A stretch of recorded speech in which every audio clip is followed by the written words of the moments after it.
सुबह का वक्त था। मैं ऑफिस के लिए लेट हो रहा था। अक्सर मैं सुबह जल्दी तैयार हो जाता हूँ, लेकिन कल शाम ऑफिस का बहुत काम था, इसीलिए देर रात तक जागना पड़ा। जागने की वजह से सुबह लेट उठा, इसीलिए ऑफिस जाने में देर होने लगी। मैंने बाथरूम में घुसते हुए पत्नी को आवाज़ लगाई कि वह मेरे कपड़े तैयार रखे।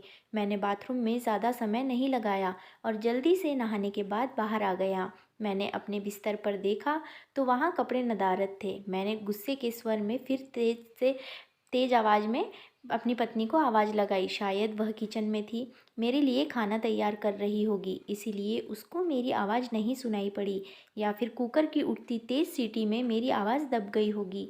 इस बार मैंने गुस्से के साथ और तेज़ आवाज़ लगाई, लेकिन किचन से बड़े प्यार से रिप्लाई आया आई।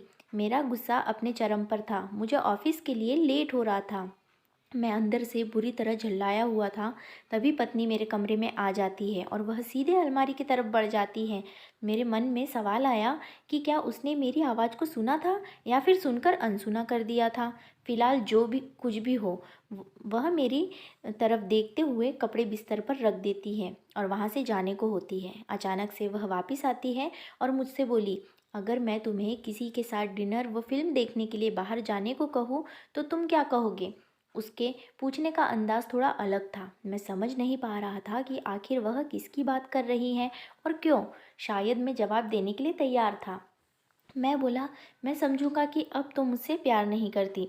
शायद उसने गुस्से अथवा प्यार में मेरी तरफ देखा, लेकिन फिर अगले ही पल अपने होठों पर हल्की सी आती हुई मुस्कान को दबाते हुए बोली, मैं आपसे प्यार करती हूँ, लेकिन यह औरत भी आपसे बेपनाह प्यार करती है, शायद मुझसे भी ज़्यादा, और आपके साथ कुछ समय बिताना चाहती है। मुझे पत्नी के मुंह से इस सवाल की उम्मीद नहीं थी।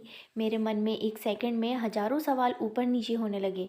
आखिर किस औरत की बात कर रही है और किससे मिलवाना चाहती है। ऐसे हजारों सवालों के साथ मेरा मन मुझे घेर रहा था। आखिर मैंने पूछ ही लिया कि किसकी बात कर रही हो। पत्नी ने बिना कुछ बोले एक तस्वीर की तरफ इशारा किया। वह तस्वीर मेरी माँ की थी, जो मुझसे दूर रहती थी, जिनसे कई महीनों से मैं मिला नहीं था। शायद काम की वजह से मैं उन्हें फ़ोन भी नहीं कर पाया।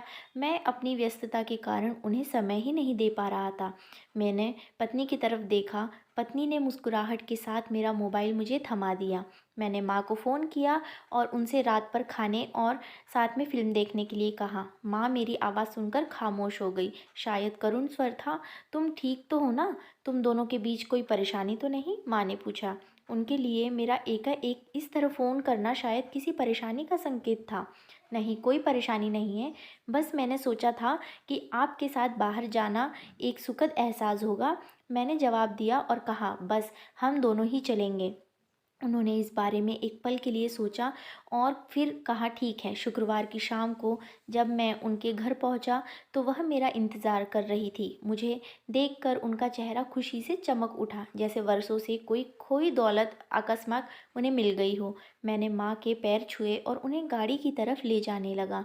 वह बार बार मेरी तरफ देखकर हल्के हल्के मुस्कुराकर गाड़ी की तरफ बढ़ रही थी। कार में माँ ने बताया कि उन्होंने अपनी एक दोस्त को बेटे के साथ खाने के लिए बाहर जाने की बात बताई है।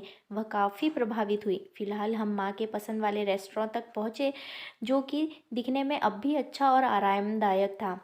अंदर जाकर हम दोनों एक कुर्सी पर बैठ गए। मैंने पास रखे मेन्यू को उठाया और पढ़ने लगा। एकाएक मेरी निगाह माँ पर पड़ी। वह अभी भी मुझे ही देख रही थी, लेकिन इस बार वह मुस्कान गायब थी। वह उदास दिख रही थी। शायद मैंने मेन्यू पढ़ने में तो ज़्यादा समय नहीं लगा दिया। मैंने मेन्यू को साइड में रख दिया।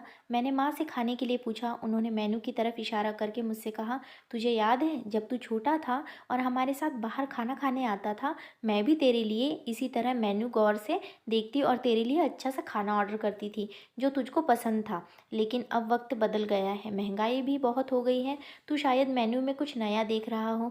माँ का जवाब सुनकर मेरी आंखों से आंसू निकलने लगे थे, लेकिन मैंने खुद को संभाला और कहा, माँ इस बार मैं आपके लिए मेन्यू पढ़ना चाहता हूँ। इसके बाद मैंने एक बढ़िया सी डिश माँ के लिए ऑर्डर की। खाने के समय माँ ने मेरे बचपन से लेकर अब तक के कई किस्से सुनाए। मुझे ऐसा लग रहा था मानो मैं वापस बचपन में आ गया हूँ। मुझे उस समय इतनी खुशी हो रही थी मानो सारी कायनात इसके आगे फीकी हो। बातों ही बातों में समय का पता ही नहीं चला। मैं माँ के साथ थोड़ा और वक्त बिताना चाहता था, लेकिन अंधेरा हो चुका था। माँ को उनके घर छोड़ मुझे वापस अपने घर भी जाना था। इन शब्दों का मतलब बाद में समझ आया, लेकिन फ़िलहाल मैं माँ को लेकर उनके घर पहुँच गया। अब वक्त था माँ से विदाई लेने का। माँ ने एक उम्मीद के साथ मेरी तरफ देखा और कहा कि अगली बार मैं उन्हें बिल का पेमेंट करने दूँ तो वो मेरे साथ दोबारा डिनर के लिए आना चाहेगी। मैंने मुस्कुराहट के साथ माँ से कहा, माँ, जब आप चाहो, और बिल पेमेंट कौन कर सकता है, इससे क्या फ़र्क पड़ता है। माँ ने मेरी तरफ देखा और मुस्कुराहट के साथ कहा कि फ़र्क पड़ता है, और अगली बार बिल वो ही पे करेंगी। इसके बाद मैंने माँ से विदाई ली और अपने घर की तरफ चल दिया। घर पहुंचकर देखा तो पत्नी मेरा इंतज़ार कर रही थी। उसने पूछा, कैसा रहा आज का दिन? बहुत बढ़िया, जैसा सोचा था उससे कहीं ज़्यादा बढ़िया, मैंने जवाब दिया। इसके कुछ दिनों बाद अचानक मुझे माँ के देहांत की सूचना मिली। उन्हें दिल का दौरा पड़ा था। यह इतना अचानक से हुआ कि मैं कुछ समझ नहीं पा रहा था। मैंने माँ के लिए कुछ भी तो नहीं किया था। मैं वापस उनके साथ समय बिताना चाहता था, लेकिन अफ़सोस अपने व्यस्त समय की वजह से मैं माँ के लिए समय नहीं निकाल पाया। लेकिन अब पछताए होत क्या, जब माँ थी तब समय नहीं था, और अब जब मैं माँ नहीं है तो पछतावा और अफ़सोस है। माँ की मौत के बाद मुझे एक लिफ़ाफ़ा मिला। उसमें लिफ़ाफ़े में रेस्टोरेंट की एडवांस पेमेंट की रसीद थी। रसीद के साथ एक खत था जिसमें लिखा था, मेरे बेटे, मुझे पता नहीं कि मैं दोबारा तुम्हारे साथ डिनर पर जा पाऊंगी या नहीं, इसलिए मैंने 2 लोगों के खाने के लिए अनुमानित बिल एडवांस पेमेंट कर दिया है। अगर मैं नहीं जा पाऊँ तो तुम अपनी पत्नी के साथ भोजन करने ज़रूर जाना। उस रात तुमने कहा था ना कि क्या फ़र्क पड़ता है, मुझ जैसी अकेले रहने वाली बूढ़ी औरत को फ़र्क पड़ता है।